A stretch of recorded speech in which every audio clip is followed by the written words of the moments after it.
In today's video, I'm going to teach you how to use master slides and layouts in Google Slides. Let's start at the very beginning. Open Google Slides in your web browser and sign into your Google account if you're prompted.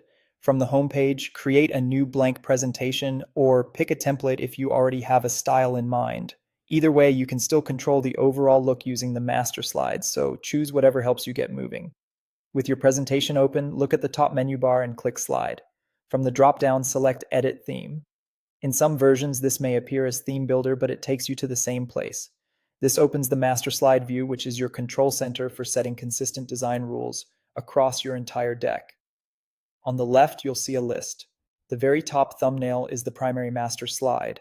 This is where you define global defaults, things like your fonts, text sizes, background colors, and any elements you want on every slide, such as a logo or a footer line. When you add an object here, it will appear across all slides by default, and it's locked in place on individual slides so your design stays consistent. Take a moment to set your preferred heading and body text styles, adjust colors to match your brand or theme, and set a background that's readable and clean. Below the primary master are the layout slides. These are specialized templates for different types of content, like a title slide, a title and body slide, or a two-column layout.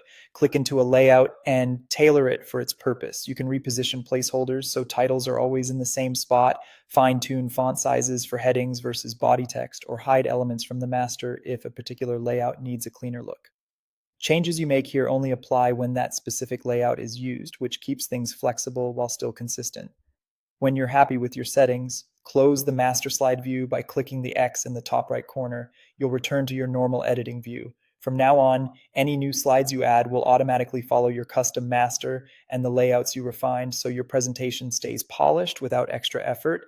Edits you make in the master later will also flow through, saving you from fixing the same styling on multiple slides. That's the power of master slides and layouts: professional, consistent design with less work. And that's it. If you found this tutorial helpful, don't forget to like this video and subscribe to my channel for more Google Slides tips and tutorials.